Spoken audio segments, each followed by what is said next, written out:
কাতরম সংসারদবনলিনির্হলকম প্রণয় করুণ্যম ঘন ঘনত্বম তপ্তস্য কল্যাণ গুণার্ণবস্য বন্দে গুরুশ্রী চরণারবিন্দম বর্হা প্রিয়া অভিরমম মৃগমদতিলকম কুণ্ডলাক্রান্তগণ্ডম কুঞ্জাক্ষম কুম্ভকণ্ঠং সুমিতশুভগমুখম সধরেণস্তবেণুং সমং সন্তং ত্রিভঙ্গম রবিকরবসনম ভূষিতম বৈজয়ন্ত বন্দে বৃন্দাবনস্থম যুবতী সদবৃত ব্রহ্মগোপালবেশম প্রেমে ঘূর্ণিত নয়ন পূর্ণিত চঞ্চল মৃদগতিনন্দিতম বদনমণ্ডল চর নিরমল বচন মধুরামৃত খণ্ডিতম অখিল গুণগণে তারিলে জগজনে মোহে মোহে করু বঞ্চিতম জয়তি জয় বসু জাহ্নবা প্রিয় দেখে নিশে পদান্তিকম জয় রূপ সনাতন ভট্ট রঘুনাথ শ্রীজীব গোপাল ভট্ট দাস রঘুনাথ এই ছয় গোসাই করি চরণ বন্দন যা হইতে বিঘ্ননাশ অভীষ্ট পুরাণ ইষ্টদেব বন্দময় গদাধর পণ্ডিত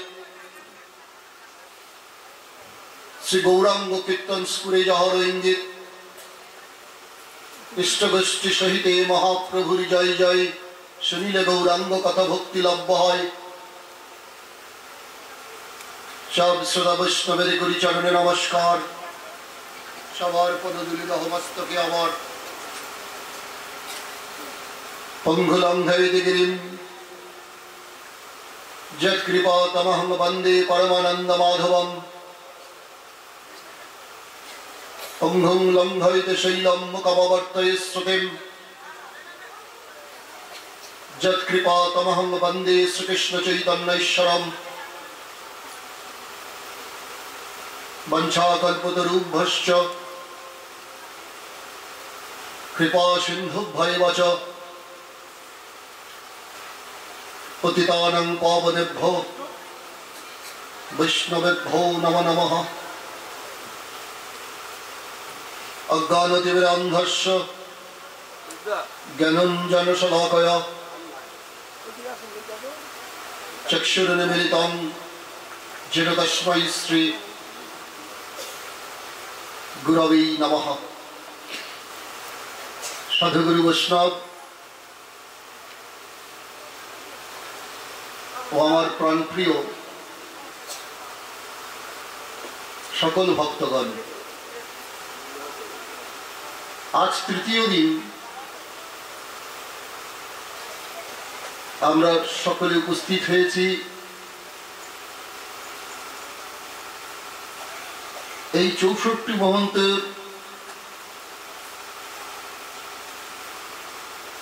ভোগারাধনার উপলক্ষে হোজাই গোবিন্দপল্লী এই 64 মহন্ত ভোগের শ্রী ঠাকুরের শ্রী আমিনায় শ্রীমদ্ ভাগবত কথা হরিকথা আস্বাদন করবার জন্য শ্রীমদ্ ভাগবত কথা হরিকথা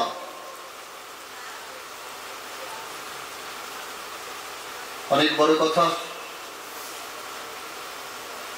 আপনারা সকলে আমাকে কৃপা আশীর্বাদ করুন, যাতে আপনাদের কৃপা আশীর্বাদে যৎকিঞ্চিত ভাগবতীয় কথা বলবার মতো শক্তি বা সাহস পেতে পারি।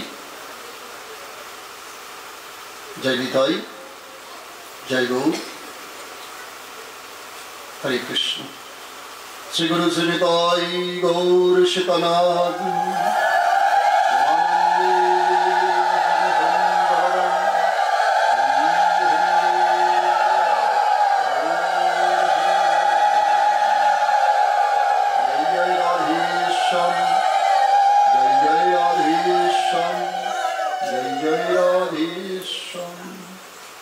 हरे कृष्ण कृष्ण कृष्ण हरे हरे हरे राम राम राम हरे हरे जय गौ जय गौ जय गौ।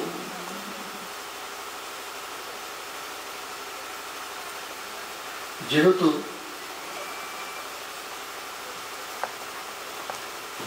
এই অনুষ্ঠান উপলক্ষে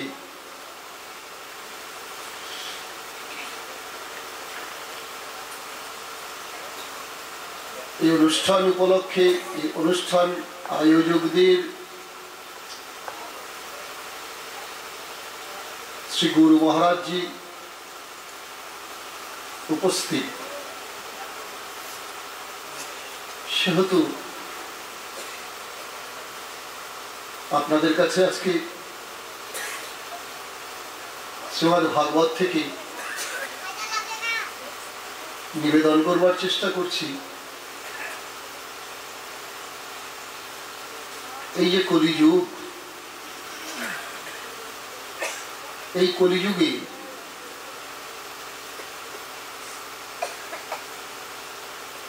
শ্রী গুরুদেবের প্রয়োজন কি, কেন আমরা সকলে গুরুকরণ করব এবং গুরুকরণ যদি করি তাহলে কিভাবে করতে হয়, গুরুতত্ত্ব সম্বন্ধে যৎকিঞ্চিৎ আলোচনা আপনারা সকলে আমাকে কৃপা করুন। শ্রী গুরুদেবের প্রয়োজন কি, কেন আমরা গুরুকরণ করব, কি দরকার, আর গুরুকরণ করলে কেমন করে করতে হয়, শ্রীমদ্ ভাগবত থেকে আপনাদের নিকট যৎকিঞ্চিৎ নিবেদন করবার চেষ্টা করছি। আমাদের বাবা শাস্ত্রেরও প্রয়োজন আছে, সাধুরও প্রয়োজন আছে। যিনি সাধু তিনি গুরু, তিনি বৈষ্ণব, তিনি আমার আধ্যাত্মিক জগতে পথপ্রদর্শক, তিনি আমার আধ্যাত্মিক জগতের পথপ্রদর্শক। তা আমাদের বাবা সাধুরও প্রয়োজন আছে, শাস্ত্রেরও প্রয়োজন আছে। শাস্ত্র সে কি করে বেড়ায়, সে ফেরি করে করে বেড়ায়। শাস্ত্র সে কি করে না, সে ফেরি করে করে বেড়ায়। কিরকম, রাস্তা দিয়ে যেমন ফেরিওয়ালা ফেরি করে করে যায় না, বলে বলে যায় মধু মিষ্টি, মধু কেন, মধু খাও। এখন আপনি কোনোদিন মধু কেনেননি, মধু খাননি, মধু কেমন মিষ্টি আপনি জানেন না। আপনি কি সেই অপরিচিত মধুওয়ালার কথায় মধু খাবেন না মধু কিনবেন? আপনি মধু কেনেনও না, মধু খাওয়ানো না। কেন? কি জানি বাবা, এই অপরিচিত ফেরিওয়ালার মধু খেলে যদি আমার বিপদ হয়, তাই আপনি মধু কেনেনও না, মধু খাওয়ানো না। একজন এসে কি করলো, একটু মধু না নিয়ে আপনার জিহ্বায় লাগিয়ে দিল এবং বলল, দেখ মধু মিষ্টি কিনা। তখন থেকে কিন্তু আপনি মধুর স্বাদটা পেয়ে গেলেন যে মধু মিষ্টি, তাই না? শাস্ত্র এরকম ফেরি করে করে বেড়ায়। শাস্ত্র কি বলে? শাস্ত্র বলে গৌর ভজ, গোবিন্দ ভজ, নিতাই ভজ বাবা। শাস্ত্র বলে বলে যায় গৌর ভজন কত মিষ্টি, গোবিন্দ ভজনে কত সুখ। এই জগতে বাবা আমাদের যত কান্না আছে সব দুঃখে। অর্থ নষ্ট হয়ে গেছে, সম্পত্তি নাশ হয়ে গেছে, স্বামী চলে গেছে, পুত্র চলে গেছে, আমরা হাউ হাউ করি কাঁদি, তাই তো? এই সব কান্নাটাই কিন্তু আমাদের দুঃখের বাবা। শুধুমাত্র হাগৌর হাগোবিন্দ বলে কান্নাটাই আমাদের সুখের। কত সুখ আমরা তো তা জানি না। গুরু কি করে, সাধু কি করে, গৌর ভজন কত মধুর, গোবিন্দ ভজনে কত সুখ, একটু না নিয়ে আপনার জিহ্বায় লাগিয়ে দেয়। জীব তখন কৃতকৃতার্থ হন। সাধু শাস্ত্রে এই প্রভেদ। শ্রী গুরুদেব বলা আছে গুরুদেবের চেয়ে বড় আর কেউ নাই। গুরুদেব সবার চেয়ে বড়, গুরুর চেয়ে বড় আর কেউ হয় না। এই বিশ্ব ব্রহ্মাণ্ড ধরে আছে কে? শ্রী গোবিন্দ। আর সেই গোবিন্দকে ধরে আছে কে? শ্রী গুরুদেব। ভক্তের হৃদয়ে গোবিন্দের সতত বিশ্রাম। গুরুতত্ত্ব মানে আশ্রয় তত্ত্ব, ভক্ত তত্ত্ব। তার হৃদয়ে গোবিন্দ সর্বদা বাধা। এত বড় বিশ্ব ধরে আছে যে বিশ্বম্বর, তার কত ওজন বুঝে দেখুন। আর তাকে যে ধরে আছে তার ওজন কত বড়। গুরুদেব সবার চেয়ে বড়, গুরুর চেয়ে বড় আর কেউ হয় না। আপনারা গুরু বন্দনায় কি বলেন? শ্রীমদ ভাগবতী গুরু বন্দনায় কি বলেন? মহিমায় গুরু কৃষ্ণ এক করি জানো। আপনারা গুরু বন্দনায় বলেন না? আশ্রয় করি অবন্দ শ্রী গুরু চরণ, যাহা হইতে মিলে রে ভাই কৃষ্ণ প্রেমধন। জীবের নিস্তর লাগি নন্দ সুত হরি, ভুবনে প্রকাশন গুরু রূপ ধরি। মহিমায় গুরু কৃষ্ণ এক করি জানো। আপনারা বলেন না মহিমায় গুরু কৃষ্ণ এক, তাই না?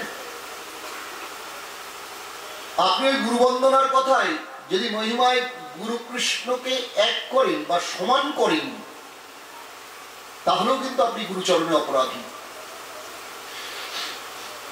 ওই মহিমায় গুরু কৃষ্ণ এক করি জানো, আপনি যদি গোবিন্দ গুরুদেবকে এক করেন তাহলে আপনি গুরুচরণে অপরাধী। বলবেন কি রকম অপরাধী? ওই গুরু বন্দনাতেই বলা আছে। কি বলা আছে? কৃষ্ণ রুষ্ট হলে গুরু রাখিবারে পারি, গুরু রুষ্ট হলে কৃষ্ণ রাখিবারে নারী। গোবিন্দ যদি রেগে যান তাহলে গুরু তাকে রক্ষা করতে পারেন বা করেন। আর গুরুদেব যদি রুষ্ট হন তাহলে গোবিন্দ তাকে রক্ষা করতে পারেন না বা করেন না। তাহলে মহিমাটা কার বেশি, গুরুর না গোবিন্দের? আমরা বলবো ওটা তো কথার কথা, কোন প্রমাণ আছে? আমরা আরো বলবো যে গোসাইজি যেখান সেখান থেকে প্রমাণ দিলে হবে না, মধ্যস্থ শ্রীমদ ভাগবত পুরাণ থেকে আপনাকে প্রমাণ দিতে হবে। আমাদের যে 18টি পুরাণ, তার মধ্যে সর্বশ্রেষ্ঠ শ্রীমদ ভাগবত। এই ভাগবত, তাই ভাগবতকে মহাপুরাণ বলা হয়েছে। আপনাকে মহাপুরাণ থেকে প্রমাণ দিতে হবে। গুরুদেব রেগে গেলেন, গোবিন্দ তাকে রক্ষা করতে পারলেন না, প্রমাণ আছে কি? আমি বলবো ভাগবতেই তার প্রমাণ আছে। কি প্রমাণ? ব্রহ্মার 4 ছেলে, তাদের নাম সনক, সনন্দ, সনাতন, সনত কুমার। এরাই হচ্ছেন আদিগুরু, ব্রহ্মজ্ঞানী। দেখবেন আমাদের বৈষ্ণব সম্প্রদায় 4টি স্বীকৃত সম্প্রদায় আছে: শ্রী রুদ্র, চতুষ্ষণ, মধ্বাচার্য। এখান থেকে কিন্তু এসছে সনদ, সনন্দ, সনাতন, শরৎ কুমার। এরা হচ্ছে স্বীকৃত সম্প্রদায়। এই 4 ছেলে সনক, সনন্দ, সনাতন, শরৎ কুমার, একদিন ব্রহ্মা তার 4 ছেলেকে ডাকলেন, ডেকে বলছেন, তোমরা একবার বৈকুণ্ঠে যাও তো, গিয়ে ভগবান নারায়ণকে দর্শন করে এসো তো। পিতা ব্রহ্মার আদেশে সে আদিগুরু ব্রহ্মার 4 ছেলে সনক, সনন্দ, সনাতন, শরৎ কুমার বৈকুণ্ঠে এসেছেন। কেন? নারায়ণকে দর্শন করবেন বলে। এরা তো ব্রহ্মজ্ঞানী লোক, মায়ার কোনো বস্তু এদের অঙ্গে নাই, বিবস্ত্র ল্যাংটো বিগ্রহ, অথচ 5 বছরের বালকের ন্যায় এদের চেহারা, জ্যোতির্ময় বিগ্রহ।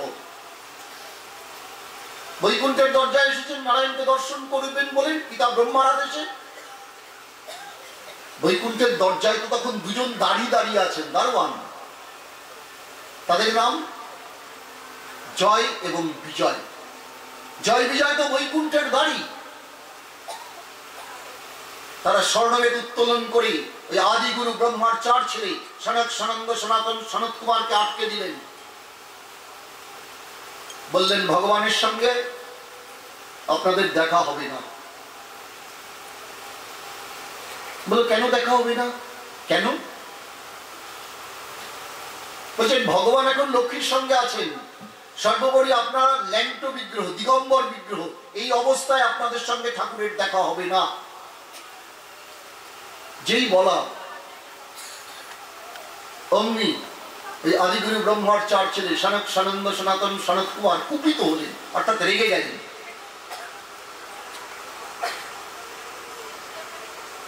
তারা জয় বিজয়কে বলছেন, জয় বিজয়,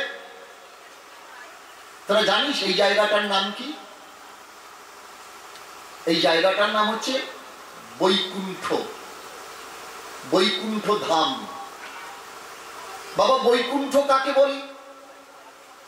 বলছে, বিগত হইয়াছে কুণ্ঠা যেখানে, তাকেই বৈকুণ্ঠ বলে। যেখানে কিঞ্চিত মাত্র সংকোচ নাই বা শঙ্কা নাই, তাকে বলে বৈকুণ্ঠ। বলছে, এটা কি প্রাকৃত জগৎ, মায়ার জগৎ? আমাদের এই প্রাকৃত ব্রহ্মাণ্ডে মায়ার জগতে কে দেখা পাবে, কে দেখা পাবে না, এসব ভেদ বুদ্ধি হয় আমাদের এই প্রাকৃত জগতে, এই মায়ার জগতে। এটা তো মায়াতীত ধাম, বৈকুণ্ঠ ধাম। এখানে তো এমনটা হওয়ার কথা নয়। তোরা বৈকুণ্ঠের দরজার দাঁড়ি বাটে, তবে তোরা বৈকুণ্ঠের মর্যাদা জানিস না, তাই না? আমরা তোদেরকে অভিশাপ দেব।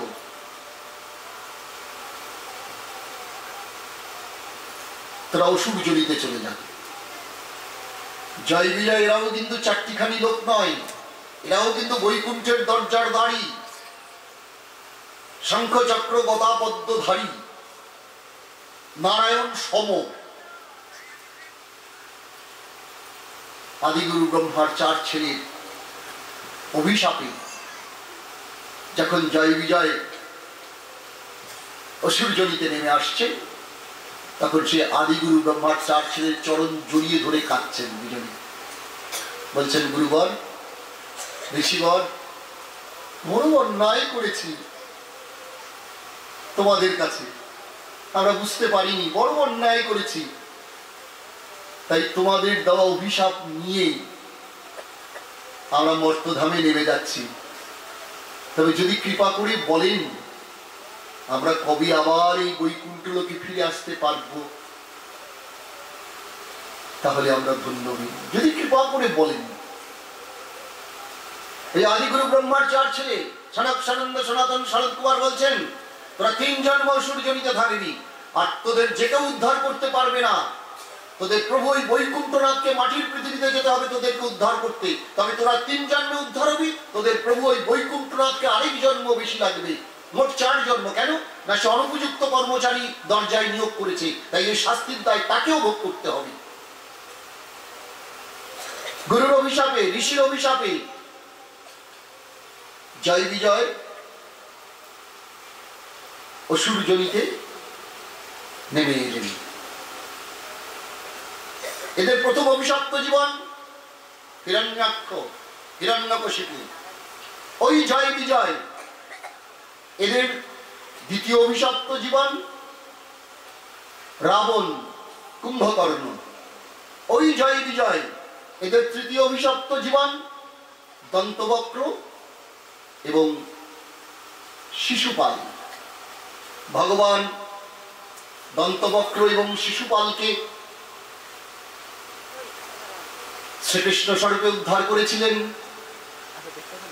রাবণ কুম্ভকর্ণকে ভগবান, দন্তবক্র শিশুপালকে ভগবান শ্রীকৃষ্ণ রূপে উদ্ধার করেছিলেন। রাবণ কুম্ভকর্ণকে ভগবান রাম স্বরূপে উদ্ধার করেছিলেন। হিরণ্যাক্ষ প্রহ্লাদের কাকা ভগবান রসাতলে বরাহ রূপে যে উদ্ধার করেছিলেন, আর হিরণ্যকশিপুকে ভগবান ঋষিগুরুকে উদ্ধার করেছিলেন। প্রমাণ হয়ে গেল গুরুরুষ্ট হলে কৃষ্ণ রাখিবারে নারী। ভাগবত তার প্রমাণ। শুধু তাই নয়,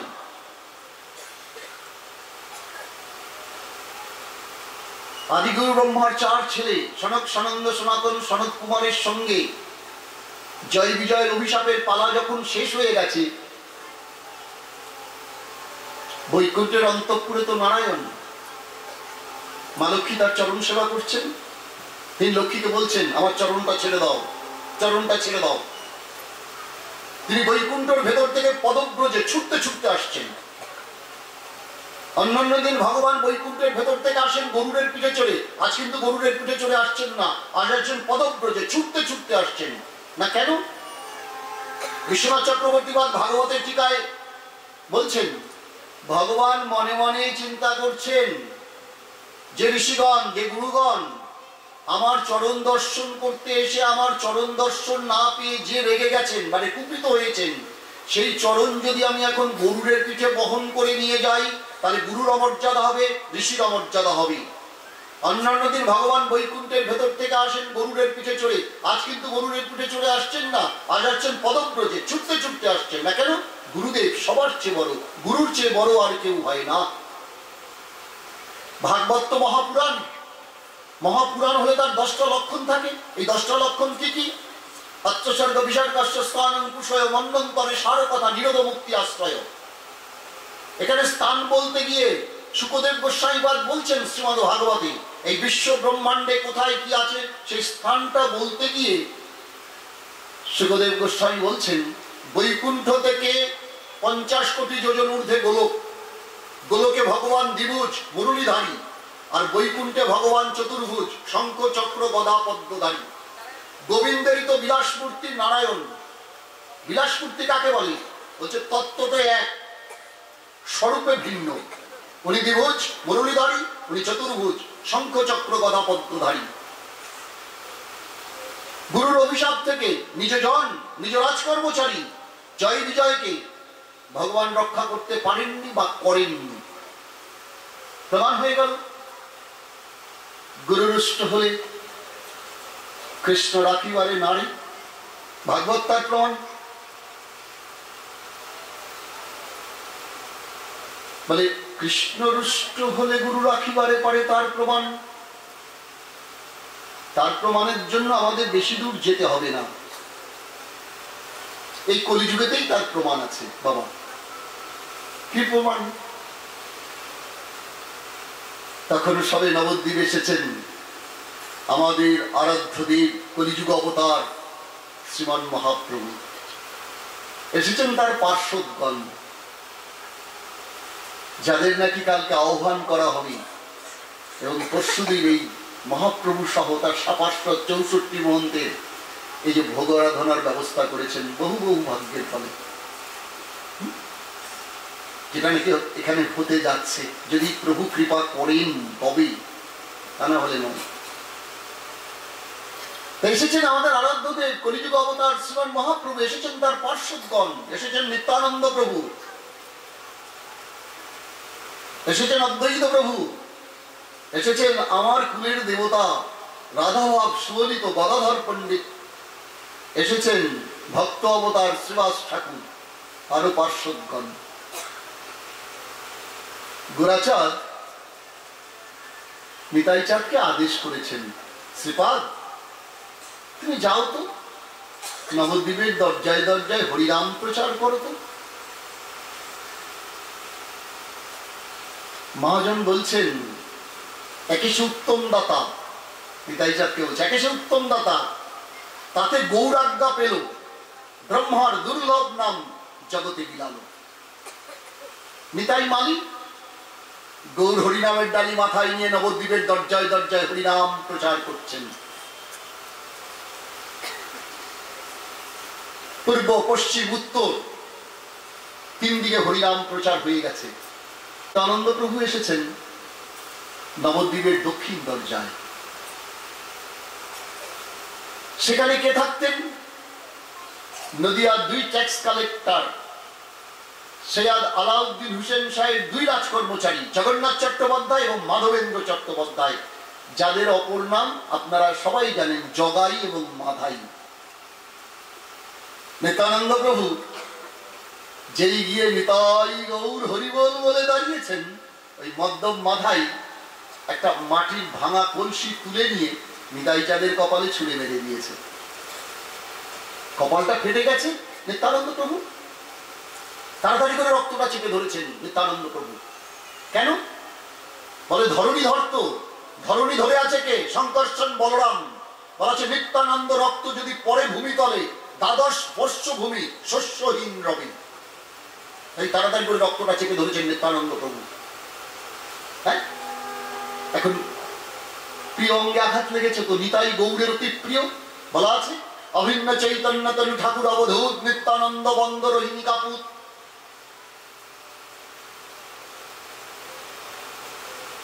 লোচন দাসের এই কথাটা শুনে চৈতন্য ভাগবতের রচয়িতা বৃন্দাবন দাস লোচনকে জড়িয়ে ধরেছিলেন, বলেছিলেন, লোচন আমি আমার শ্রী গুরুদেব সম্বন্ধে এত বড় কথা লিখতে পারিনি, যাক তুমি লিখেছ। নিতাই গৌরের অতি প্রিয়। সে নিতাই চাঁদের কপালে রক্ত দেখে আমার গৌর হরির স্বরূপটা জেগে গেছে। এসেছেন কিন্তু ভক্ত ভাবে, ঈশ্বর ভাব জেগে গেছে। যে ঈশ্বর ভাব জেগে গেছে, অমনি সুদর্শনকে ডাকছেন, সুদর্শন সুদর্শন সুদর্শন মারো জগাই মাধাইকে। সুদর্শন ছুটছে জগাই মাধাইকে মারবার জন্য। নিত্যানন্দ প্রভু এক হাতে রক্ত ধরেছেন, আরেক হাতে খুব আদর করে আমার সোনার গৌরের হাতটা ধরে বলছেন, প্রভু তুমি না বলেছিলে রাম আদি অবতারে ক্রোধে নানা অস্ত্র ধরে অসুরেরে করিলাম সংহার, এবে অস্ত্র না ধরিব, প্রাণে কারো না মারিব, হরিনামে চিত্ত শুদ্ধি করিব সবার। তুমি না বলেছিলে প্রভু রাম অবতারে কৃষ্ণ অবতারে ধনুর্বাণ ধরেছ, চক্র ধরেছ, কত অসুর মেরেছ, কলিযুগ এসেছ দয়ার ঠাকুর, প্রেমের ঠাকুর। যে দয়া করতে আসে তার হাতে কি ঠেঙা ধরা মানায় নাকি? যে দয়া করতে আসবে সে কেন লাঠি ধরবে? প্রভু প্রভু তোমার রাগ সম্বরণ করো, সম্বর সম্বর রাগ প্রভু জগন্নাথ। এ অতি সামান্য আঘাত, কিছু নয় আমার।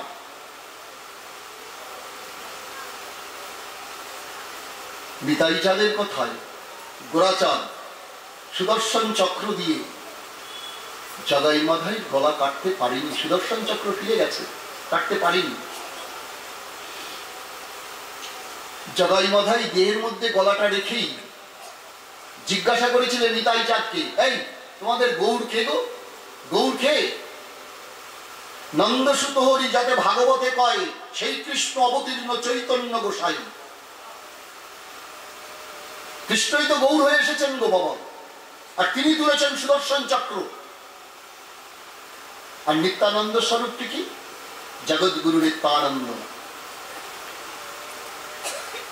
নিত্যানন্দ শব্দটাতে নিত্য, যিনি ভজন আনন্দে আছেন এবং সকলকে ভজন আনন্দে রেখে দিয়েছেন, তিনি তো নিত্যানন্দ। মহাজন বলছেন যত দেখো গুরু স্বরূপ, যোগী, ন্যাসী, কর্মী, ভক্ত, যত দেখো গুরু স্বরূপ, সব নিত্যানন্দ রূপ। নিত্য যিনি ভজন আনন্দে আছেন এবং সকলকে ভজনানন্দে রেখে দিয়েছেন তিনি হচ্ছেন শ্রী গুরুদেব। নিতাই চাঁদ এখানে জগাই মাধাইকে বাঁচিয়ে দিলেন। প্রমাণ হয়ে গেল কৃষ্ণ রুষ্ট হলে গুরু রাখিবারে পারে, ভাগবত তার প্রমাণ। গুরুদেব সবার চেয়ে বড়, গুরুর চেয়ে বড় আর কেউ হয় না বাবা। তাই গুরুদেবকে বলা হয় প্রেষ্ঠ। প্রেষ্ঠ মানে প্রিয়, গুরুর চেয়ে প্রিয় শিষ্যের কাছে আর কেউ হবে না। এবার আমরা বলবো গুরুদেব যে প্রিয় কি করে বুঝবো? বলে আমাদের বিচার করে দেখতে হবে আমরা সবচেয়ে প্রিয় কাকে বলি বলো তো? এই দেহটাকে। আমরা এই দেহটাকে বাঁচিয়ে রাখবার জন্য আমরা কত সত্যের আশ্রয়, কত মিথ্যার আশ্রয়, কত ছল কপটতা করি না দেহটাকে বাঁচিয়ে রাখবার জন্য। যে ওই দেহটাকে বাঁচিয়ে রাখবার জন্যই তো আমাদের জীবন সংঘর্ষ বাবা, তাই না? দেহটা কিন্তু আমাদের সকলের কাছে সব থেকে বেশি প্রিয়। এবার দেহের চেয়ে বেশি প্রিয় কে? বলছে আত্মা, যার অপর নাম প্রাণ।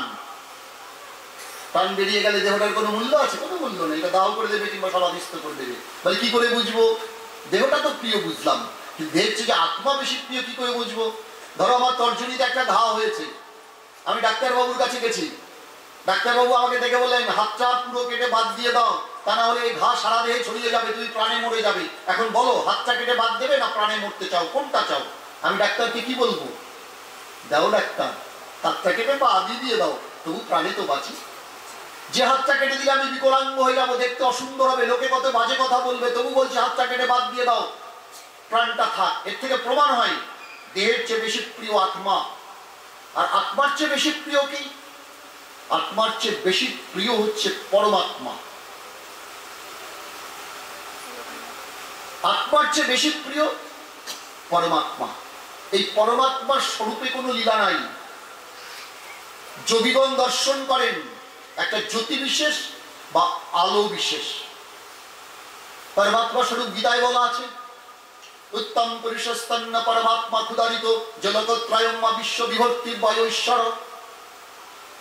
কথাটার বাংলা হচ্ছে উত্তম পুরুষস্তন্য, তিনি হচ্ছেন উত্তম পুরুষ। তিনি আমাদের ভেতরে আছেন ঠিকই, কিন্তু এই আত্মা থেকে ভিন্ন। কি নাম তার? পরমাত্মা ক্ষুধারিত, তিনি পরমাত্মা নামে অভিহিত হন। জগৎত্রয়ম্মা বিশ্ব, যিনি প্রতিটি লোকের মধ্যে বসে আছেন, সবার মধ্যে আছেন। শুধু আছেন না, বিভক্তি, তাকে আমরা সকলে ধারণ করে আছি। তার স্বরূপটা কেমন? অব্যয় ঈশ্বর, স্বরূপে কোনো লীলা নাই। যোগীগণ দর্শন করেন একটা জ্যোতি বিশেষ বা আলো বিশেষ। একটা জ্যোতি বিশেষ বা আলো বিশেষ।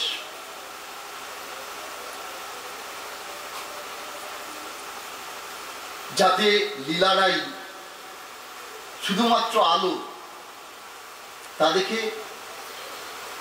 ভক্তের পেট ভরে না। গোবিন্দ ভক্তের পেট ভরে না। ভক্ত কি ভালোবাসে বলতো? ভক্ত ভালোবাসে লীলা পুরুষোত্তম শ্রী গোবিন্দকে। এই যে আমার সামনে দুটো বাতি জ্বলছে, তেলের প্রদীপ, এই যে আলোটা বেরোচ্ছে, জ্যোতিটা, এটা দেখে কি তোমাদের খুব আনন্দ হচ্ছে? না, সেরকম তো আনন্দ হচ্ছে না। ঠিক পরমাত্মার স্বরূপটা এইরকম, জ্যোতি বিশেষ বা আলো বিশেষ। এ দেখে আমাদের পেট ভরে না, আনন্দ হয় না। হ্যাঁ, ভক্ত কি ভালোবাসে? লীলা পুরুষোত্তম শ্রী গোবিন্দকে, গোবিন্দের লীলাদির কথা। আমি একটা গোবিন্দের ছোট্ট লীলাদি বলে আবার মূল গ্রন্থে ফিরে আসবো, দেখো তাতে হয়তো তোমাদের কিছুটা আনন্দ হতে পারে। ভগবানের তো কত লীলা আছে বাবা, তাই না? লীলার তো অন্ত নাই। সেই বাল্যকালে গিয়ে গোপীদের ঘরে গিয়ে ক্ষীর, ননি, দই, মাখন সব চুরি করে খাওয়া। গোপালের অত্যাচারে অতিষ্ঠ হয়ে সব গোপীগণ একত্রিত হয়ে গেছেন মা যশোদার কাছে নালিশ করতে। গিয়ে বলছেন, দেখ যশোদা, তোর গোপাল না এই রোজ রোজ আমাদের বাড়িতে যায়, গিয়ে আমাদের ঘরে যেসব ক্ষীর, ননি, দই, মাখন থাকে না, তা সব খেয়ে ফেলে। দেখ তোর গোপাল একটু আধটু খেলে তো আমাদের আপত্তির কিছু ছিল না, কিন্তু কি করে জানিস, নিজে তো একটুখানি খায়, বাদ বাকি বন্ধুদের খাইয়ে দেয়, বাদ বাকি বানরদের খাইয়ে দেয়, বাদ বাকি ভেঙে সব নষ্ট করে খায়। কি করবো বল? যশোদাকে নালিশ করছে। যশোদা সকল কথা শুনে বলছে, তোরা তোদের জিনিসগুলি একটা অন্ধকার ঘরে রেখে দিবি, বুঝতে পেরেছিস? তাহলে গোপাল দেখতে পারবে না, খেতেও পারবে না। তা গোপীগণ সকলে বলছে যশোদাকে, যশোদা, ও যশোদা, তোর কি চোখ নাই? তোর ওই নীলকান্তমণি যে অন্ধকার ঘরেই ঢোকে না কেন তার রূপের ছটায় আলো হয়ে যায়, যে অন্ধকার ঘরেই ঢোকে না কেন তার রূপের ছটায় আলো হয়ে যায়, আর সে তখন সব দেখে, তখন সে সব খেয়ে ফেলে। বলে কখন যায়নি? তাহলে ভোরবেলা। বলে ভোরবেলা কি করে চুরি করে? বলে আমরা ভোরবেলা ঘুম থেকে উঠি, উঠে দুধ থেকে মাখনটা তুলছি, মাখনটা তুলবো, কারণ সূর্য উঠবার আগে দুধ থেকে মাখনটা খুব ভালো ওঠে, তাই মাখনটা তুলছি, মাখনটা তুলবো। তা আমাদের ঘরে তো ছোট ছোট বাচ্চা ছেলে মেয়ে আছে, তারা তখন ঘুমিয়ে থাকে। বাচ্চা ছেলেমেয়েরা যতক্ষণ ঘুমিয়ে থাকে, মায়েরা ততক্ষণ নিশ্চিন্ত মনে সংসারের কাজ করতে পারে। বাচ্চা উঠে গেলে তো সংসারের কাজ হয় না, এত বাচ্চাগুলি ঘুমিয়ে আছে, সেই সুযোগে দুধ থেকে মাখনটা তুলছি, মাখনটা তুলবো। তো গোপাল করে কি, সেই ভোরবেলা আসে, এসে আমাদের ওই বাচ্চাগুলিকে না, ঘুমন্ত বাচ্চাগুলিকে সব চিমটি কেটে কেটে ঘুম বানিয়ে দেয়। বাচ্চাগুলি তখন চিৎকার করে কাঁদতে থাকে, ঘুমের ঘরে চিমটি কাটে। হ্যাঁ, ওমা বাচ্চা কাঁদে কেন? দেখতে যেই ভেতরে যাই, গোপাল অন্য দরজা দিয়ে এসে না আমাদের ক্ষীর, নুনি, দই, বাকন সব খেয়ে যায়। বলে বাচ্চা যখন কাঁদে, তোরা যখন যাস, তোদের ঘরে তো শাশুড়ি আছে, দিদি শাশুড়ি আছে, সেই বুড়িগুলিকে তো বসিয়ে রাখতে পারিস তোদের মাখন পাহারা দিতে। এক গোপ মা বলছে, কোনো বুড়ি না বুঝতে সাহস পায় না যশোদা, ওদের যে লজ্জা লাগে। বলে লজ্জা লাগে কেন গোপালকে? কেন লজ্জা? বলে আমার দিদি শাশুড়িকে একদিন বসিয়ে রেখেছি, বলেছি মা আপনি মাখনটা দেখুন তো, বাচ্চাটা কাঁদছে কেন, আমি দেখতে ভেতরে যাই। ওমা যেই ভেতরে গেছি, গোপাল করেছে কি, ওই মাখনের সামনে এসে দাঁড়িয়ে গেছে। দিদি শাশুড়ি দেখেছে গোপাল, আমাকে ডাকতে যাবে, ওমা দেখো নন্দরাজার সেই চোর ছেলেটা এসেছে। যেই ডাকতে যাবে, গোপাল করেছি খানিকটা মাখন না নিয়ে আমার দিদি শাশুড়ির মুখে ঢুকিয়ে দিয়েছে, আর খানিকটা তার হাতে মাখিয়ে দিয়েছে। এবার দিদি শাশুড়ি মাখন খেতে ভালোবাসে আমি জানি, সে আমাকে ডাকবে কি, জিভ দিয়ে খুব করে চেটে চেটে মাখন খাচ্ছে। আমি যখন বাচ্চা সামাল দিয়ে এসে দাঁড়িয়েছি, গোপাল হেসে হেসে বলছে, ওই দেখো যাকে তুমি তোমার মাখন সামাল দিতে বলেছো, সেই তো তোমার মাখন চুরি করে খাচ্ছে, ওই দেখো মুখে হাতে সব মাখন লাগানো। বলে এরপর থেকে আর কোনো বুড়ি বসতে সাহস পায় না। বলে ও ছেলে সাংঘাতিক, নিজে হাতে খাইয়ে দিল, আবার আমাকেই চোর বানিয়ে দিল। বলে দেখ আমার ছেলে চোর, এ কথা আমি স্বীকার করি না। যেদিন হাতে নাতে ধরতে পারবি, ধরে আমার কাছে আনতে পারবি, সেদিন আমি বুঝবো যে আমার ছেলে চোর। বলে ঠিক আছে। পরের দিনই গোপাল গেছে উপানন্দের বাড়িতে। হ্যাঁ, এসে উপানন্দের বাড়িতে নন্দরাজার দাদা উপানন্দের বাড়িতে এসেছে মাখন চুরি করতে, এসে মাখন চুরি করছে। উপানন্দের বউ তাকে তাকে আছে, কিন্তু আজকে গোপালকে ধরে ফেলেছে। গোপাল মাখন চুরি করছিস, খাচ্ছিস, আজ তুই পালাবি কোথায়? আজ তোকে ধরেছি, আজকে তোর মার কাছে তোকে নিয়ে যাব। গোপাল তো ধরা পেয়ে পড়ে উপানন্দের বউয়ের হাতে ধরে, পায়ে ধরে, বলে আমাকে মায়ের কাছে নিও না, তাহলে মা আমাকে মারবে, আমাকে বকবে। আমি কথা দিচ্ছি আর কোনোদিন তোমাদের বাড়ি আসবো না, কোনোদিন মাখন চুরি করবো না। বলে চোর, চুরি করেছিস, আবার বলছিস আসবি না? আবার তোর মা বলে কিনা আমার গোপাল চুরি করে না, চোরের মায়ের বড় গলা, চল আজকে তোকে তোর মার কাছে ধরিয়ে দেবো। গোপাল তো হাতে ধরছে, পায়ে ধরছে, বলছে আমাকে নিও না, নিও না।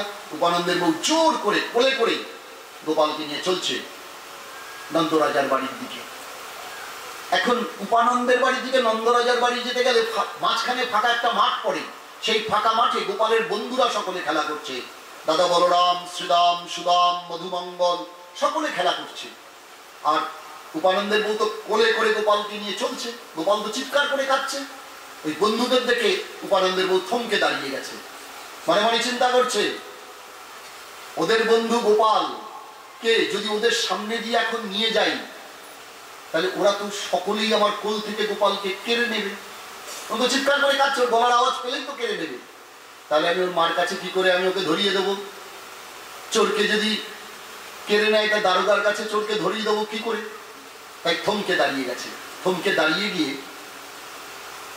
গোপালকে বলছে, খানিকক্ষণ চিন্তা করে গোপালকে বলছে, গোপাল তুই কাঁদিস না, তোর মায়ের কাছে তোকে দেবো না, হলো তো?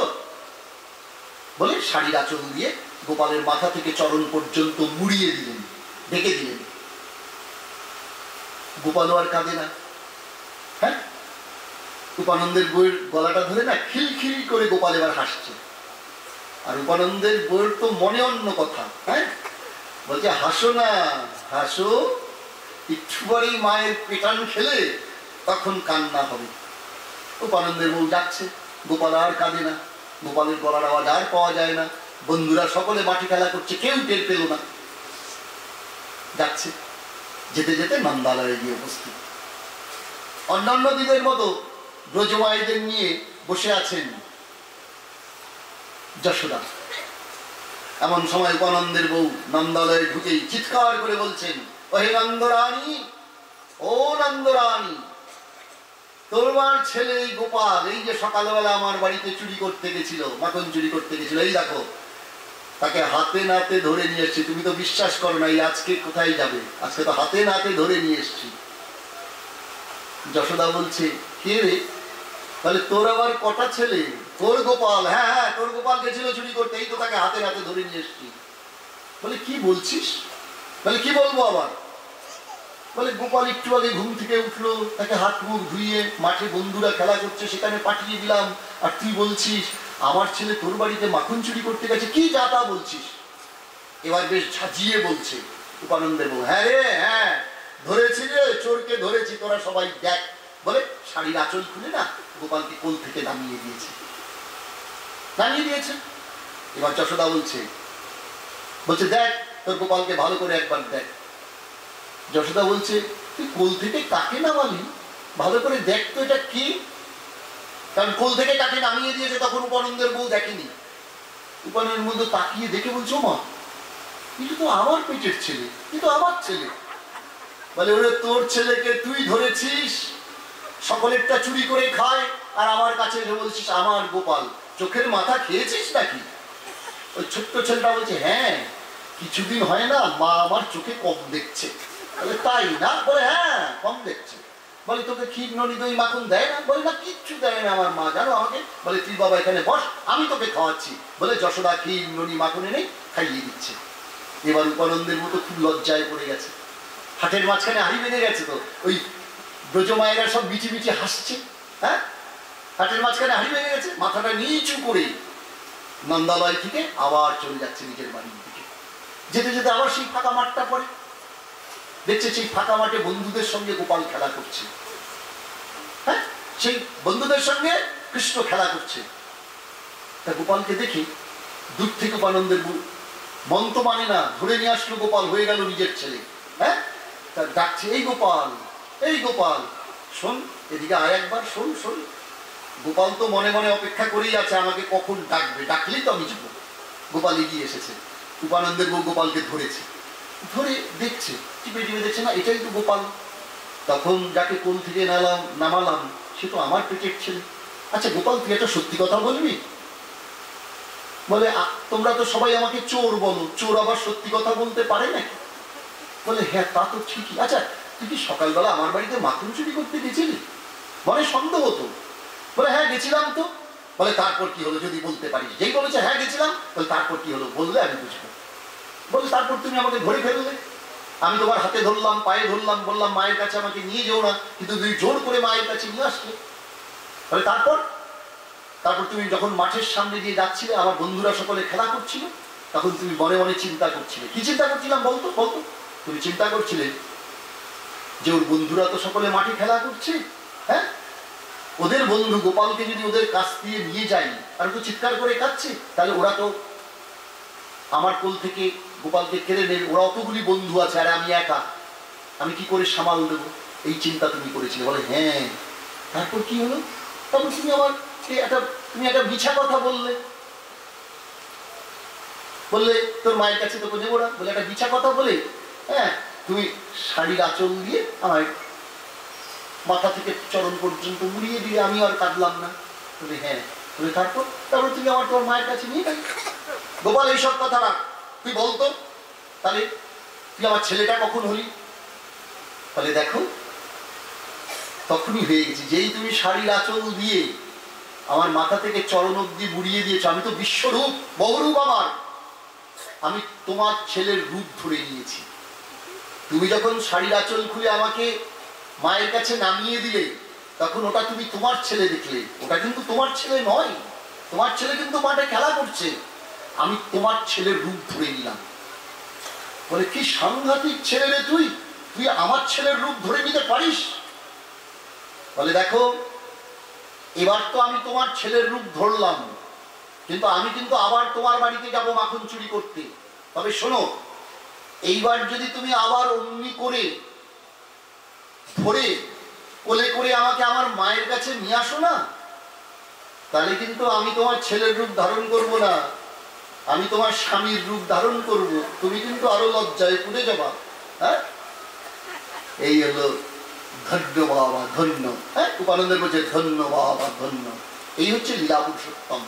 রামচন্দ্র মর্যাদা পুরুষোত্তম, গোবিন্দ লীলা পুরুষোত্তম, মহাপ্রভু প্রেম পুরুষোত্তম। রামচন্দ্র কিন্তু মর্যাদা পুরুষোত্তম। যারা মর্যাদা পুরুষোত্তম তারা কিন্তু সকলের বাসনা পূর্ণ করতে পারে না। যেমন রামচন্দ্র মর্যাদা পুরুষোত্তম, যখন সীতা দেবীকে হরণ করে নিয়ে গেছিলেন তখন রামের দুঃখে জাহ্নবান বলেছিলেন, প্রভু তোমার এত দুঃখ, তুমি আমার কন্যা জাহ্নবতীকে গ্রহণ করো, স্ত্রীরূপে গ্রহণ করো। বলেছিলেন জাহ্নবান এটা তো হয় না, আমি তো মর্যাদা পুরুষোত্তম, এটা তো আমি পারি না, তবে বাসনা যখন করেছিস তখন আমি এই বাসনা তো পরিপূর্ণ করব। পরবর্তী পর্যায়ে যখন সেই রামচন্দ্রই কৃষ্ণ রূপে এসেছেন তখন কিন্তু তা পূরণ করেছিলেন। কৃষ্ণের নিত্য মহিষীগণ জাহ্নবতী কলাবতী যে এরা ছিলেন, এই জাহ্নবতীকে তিনি গ্রহণ করেছিলেন, সেই কারণে তিনি এর প্রতিজ্ঞাবদ্ধ ছিলেন। যাই হোক, রামচন্দ্র মর্যাদা পুরুষোত্তম, গোবিন্দ লীলা পুরুষোত্তম, সকলের বাসনা পূরণ করতে পারেন। আর মহাপ্রভু প্রেম পুরুষোত্তম। যারা ভক্ত, এই যে আপনারা গোবিন্দ ভক্ত, আপনারা কিন্তু এই জ্যোতিকে, এই আলোকে, পরমাত্মা স্বরূপে যে জ্যোতি বা আলো, এ দেখে আপনাদের পেট ভরবে না। আপনারা কি ভালোবাসেন? লীলা পুরুষোত্তম শ্রী গোবিন্দকে। সেই গোবিন্দকে যে পাইয়ে দিতে পারবে, গোবিন্দ যে ব্রহ্মাণ্ডে তার সেখান থেকে ধরে এনে যিনি আপনার হাতে তুলে দিতে পারবেন, তিনি হচ্ছেন শ্রী গুরুদেব। তাহলে দেহের চেয়ে বেশি প্রিয় আত্মা, আত্মার চেয়ে বেশি প্রিয় পরমাত্মা, পরমাত্মার চেয়ে বেশি প্রিয় অখিল ব্রহ্মাণ্ড রসের সাগর শ্রী গোবিন্দ। আর সেই গোবিন্দকে যিনি পাইয়ে দিতে পারবেন তিনি হলেন শ্রী গুরুদেব। এই জন্য গুরুদেবকে বলা হয় শ্রেষ্ঠ। গুরুর চেয়ে প্রিয় শিষ্যের কাছে আর কেউ হবে না। শ্রেষ্ঠ শব্দের অর্থটা ভেঙে বললাম আর কি, কেউ হবে না। গুরুদেব সবার চেয়ে প্রিয়, গুরুর চেয়ে প্রিয় শিষ্যের কাছে আর কেউ হবে না। তবে এই গুরুকরণ করলে হবে না বাবা, গুরুচরণে আমাদের আত্মসমর্পণও করতে হয় বাবা। কিরকম? বিকৃত পশুবৎ গুরুচরণে আমাদের আত্মসমর্পণ করতে হবে। কিরকম? বিকৃত পশুবৎ। শ্রীমদ্ ভাগবতের শ্রীধর স্বামীপাদ তার টিকায় লিখেছেন, দেখবেন গুরুচরণে শিষ্য আত্মসমর্পণ করবেন না। কিরকম? বিকৃত পশুবৎ। ধরুন আপনার বাড়িতে একটা গরু আছে, 1 মণ 10 দুধ দেয়, যে কোনো কারণেই হোক আপনি গরুটাকে বিক্রি করে দিলেন। যেদিন থেকে আপনি গরুটাকে বিক্রি করে দেবেন সেদিন থেকে গরুটা কোথায় থাকবে, কি খাবে, হ্যাঁ, এই চিন্তা কিন্তু আপনাকে করতে হবে না, যিনি কিনেছেন তিনি করবেন, তাই না? ঠিক তেমনি যেদিন আমরা গুরুপাদবদ্ধ আশ্রয় করে দীক্ষা নিয়েছি, গরুটা বিক্রির পর যেমন চিন্তা হচ্ছে যিনি কিনেছেন তিনি, ঠিক তেমনি যেদিন আমরা গুরুপাদবদ্ধ আশ্রয় করে দীক্ষা নিয়েছি সেদিন থেকে আমাদের দেহ মন প্রাণ সব গুরুচরণে আত্মসমর্পণ করে দিয়েছি। আমার চিন্তা আমাকে করতে হবে না, আমার চিন্তা করবে আমার শ্রী গুরুদেব। আমরা বুকে হাত দিয়ে বলতে পারি যে আমাদের পেছনে আমার শ্রী গুরুদেব দাঁড়িয়ে আছেন, তিনি আমার সব করবেন, এ কথা আমরা ভুলেও চিন্তা করি না। আমি আমার নিজের কথাই বলছি বাবা, আমার পেছনে আমার শ্রী গুরুদেব আছেন, তিনি আমার সব করবেন, এ কথা আমি ভুলেও কখনো চিন্তা করি না। আমি আমার নিজের চিন্তা নিয়েই বিভর। গুরুদেব যে আমাদের পেছনে আছেন এ কথা আমরা কখনো ভুলেও চিন্তা করি না। গরুটা বিক্রি হয়ে গেছে, সে পরের ঘরে চলে গেছে বাবা, কিন্তু সে কিন্তু তার ওই পুরনো মালিক, পুরনো গোয়াল ঘরকে ভোলে না বাবা। যেই ছাড়া পায় সেই আবার দৌড়ে এসে পুরনো মালিকের গোয়াল ঘরে ঢুকে পড়ে। তখন পুরনো মালিক দেখে, নে গরুটা তো 1 মণ 10 দুধ দিত, সে যখন গেছে তখন খানিকটা দুধ দুইয়ে নিয়ে ওকে তাড়িয়ে দেয়। আপনি খানিকটা দুধ দুইয়ে নিয়ে গরুটাকে আবার তাড়িয়ে দিলেন। ওই গরুতে, ওই দুধেতে কিন্তু আপনার অধিকার নাই, আপনি বিক্রি করে দিয়েছেন। আপনি চুরি করে খানিকটা দুধ দুইয়ে নিলেন, এর জন্য কিন্তু আপনাকে কষ্ট পেতে হবে, এর জন্য কিন্তু আপনাকে দুঃখ পেতে হবে। ঠিক তেমনি গো শব্দে যেমন গরু বোঝায়, গো শব্দে আমাদের ইন্দ্রিয়গুলিকে বোঝায়, আমাদের যে জ্ঞানেন্দ্রিয়, কর্মেন্দ্রিয় আছে এইগুলিকেও কিন্তু গো বলে, এই ইন্দ্রিয়গুলিকেও গো বলে।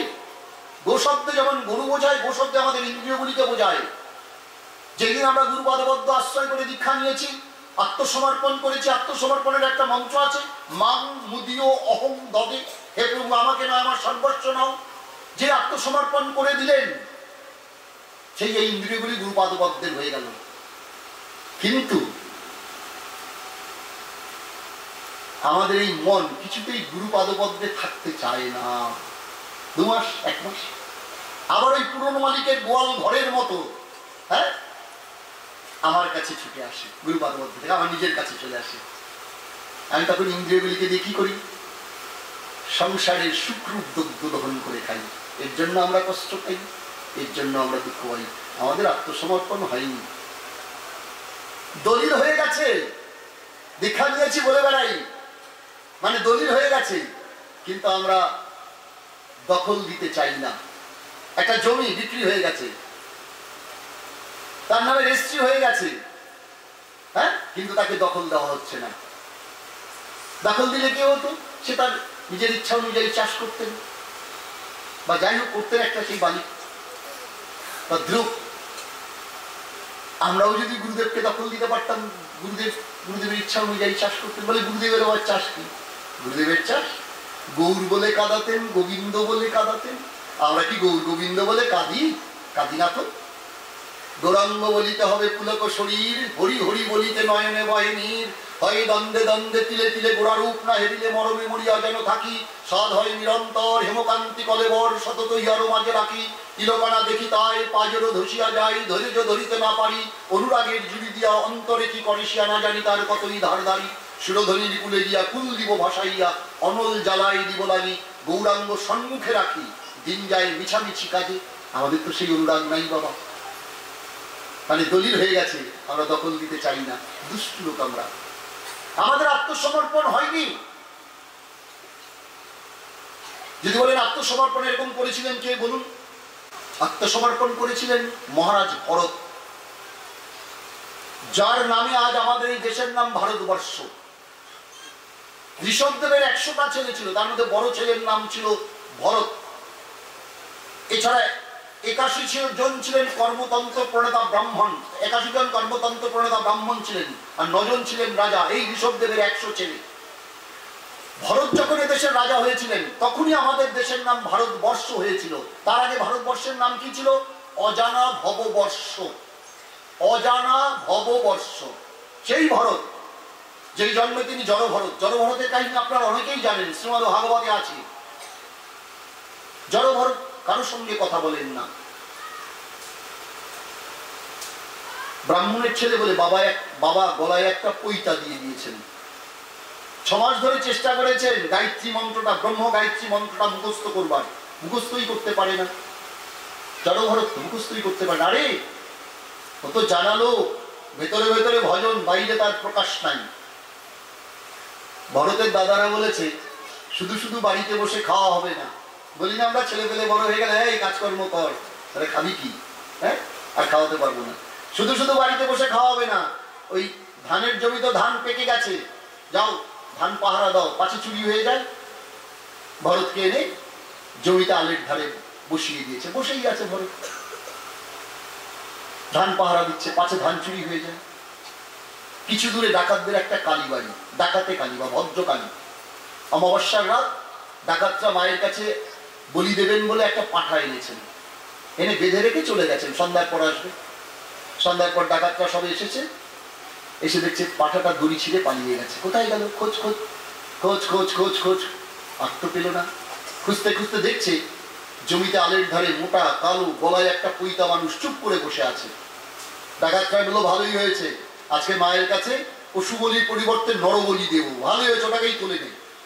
ভরতকে কাঁধে করে তুলে নিয়েছে, এনে মন্দিরে নিয়ে এসছে, এসে স্নান করিয়েছে, একটা নূতন কাপড় দিয়েছে, গলায় একটা জবা ফুলের মালা দিয়েছে, কপালে সিঁদুরের টিপ দিয়েছে, দিয়ে ভরতের গলাটা হাড় কাঠে আটকে দিয়েছে। দুজনে ভরতের হাত ধরে টেনেছেন, দুজনে ভরতের পা ধরে টেনেছেন। পুরোহিত ভদ্রকালীর হাত থেকে খাড়াটা খুলে নিয়ে উঁচু করে তুলে ধরেছেন ভরতকে মারবার জন্য। ভরত তখন পর্যন্ত একটা কথা বলছে না, আমাকে কেন মারছো, বলো না, আমার কি অপরাধ? আমরা আত্মপক্ষ সমর্থন করে বলি না, আমার কি অপরাধ, আমাকে কেন মারছো? কিন্তু তখন পর্যন্ত ভরত একটা কথা বলছে না। কেন? তাহলে তো আত্মসমর্পণ নষ্ট হয়ে যাবে। আমি তো আমার এই দেহ মন প্রাণ সবকিছু গোবিন্দ চরণে গুরুচরণে আত্মসমর্পণ করে দিয়েছি। এখন এই দেহটা রক্ষা করবার দায়িত্ব শ্রী গোবিন্দের, শ্রী গুরুদেবের। সে রাখবে, মারবে, একে বলে আত্মসমর্পণ। শ্রীমদ ভাগবত বলছেন, সহসাদিনী ভদ্রকাল্যই উচ্চচ্চা, মুহূর্তের মধ্যে মৃন্ময়ী মূর্তি থরথর করে কেঁপে উঠেছে। মৃন্ময়ী মূর্তির নেপথ্য থেকে চিন্ময়ী মা বেরিয়ে এসেছেন। এসে পুরোহিতের হাত থেকে খাড়াটা কেড়ে নিয়ে ডাকাতগুলির গলা কেটে আজ আনন্দময়ী মা নৃত্য করছেন। এখানে ভাগবতে বিশ্বনাথ চক্রবর্তী টিকায় প্রশ্ন করেছেন, অতগুলো ডাকাতের গলা কেটে মা নাচে কেন? বলে, মায়ের আজকে আনন্দ হয়েছে। কিসে আনন্দ? না, খাঁটি একটা গুরুভক্ত, খাঁটি একটা বৈষ্ণব ভক্তের মর্যাদা রক্ষা করতে পেরেছি, গোবিন্দ ভক্তের মর্যাদা রক্ষা করতে পেরেছি, এটা ভেবেই মায়ের আনন্দ। এই জন্যই মা নাচছেন। একেই বলে আত্মসমর্পণ। গুরুপদ মধ্যে আত্মসমর্পণ করবেন না কিরকম? বিকৃত পশুবৎ। হ্যাঁ, গুরুচরণে আমাদের আত্মসমর্পণ হবে কিরকম? না বিকৃত পশুবৎ। সুতরাং আমাদের গুরুকরণ করলে হবে না বাবা। গুরুচরণে আমাদের এই গুরু পূজার কিছু বিধি আছে, কিছু নিয়ম আছে বাবা। এগুলো আমাদের কিন্তু মানা উচিত। কিছু বিধি আছে, কিছু নিয়ম আছে, এগুলি আমাদের মানা উচিত। সর্বত্র যাই তো দেখি হরি গুরু বটে, গুরু কিন্তু হরি নয়। মনে রাখবেন, হরি গুরু বটে, গুরু কিন্তু হরি নয়। এটা আমাদের মনে রাখতে হবে। মহিমায় গুরুদেব গোবিন্দ। গোবিন্দ কেন? গোবিন্দের চেয়েও বড়। স্বরূপেতে গুরুদেব কি? স্বরূপেতে গুরুদেব গোবিন্দের প্রিয়তম দাস বা প্রিয়তম ভক্ত। হ্যাঁ, হরিগুরু বটে, গুরু কিন্তু হরি নয়। এটা আমাদের অবশ্যই মনে রাখতে হবে, বৈষ্ণবীয় সিদ্ধান্ত। দেখবেন আমরা কথায় কথায় বলি কৃষ্ণ কালী হয়েছে, এতএব কালী কৃষ্ণ এক। আমরা বলি না, কৃষ্ণ কালী হয়েছে, এতএব কালী কৃষ্ণ এক। কৃষ্ণ তো কালী হতেই পারে,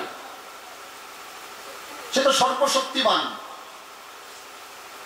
বলা আছে, ঈশ্বর পরম কৃষ্ণ সচ্চিদানন্দ বিগ্রহ অনাদির আদি শ্রী গোবিন্দ সর্ব কারণ কারণম।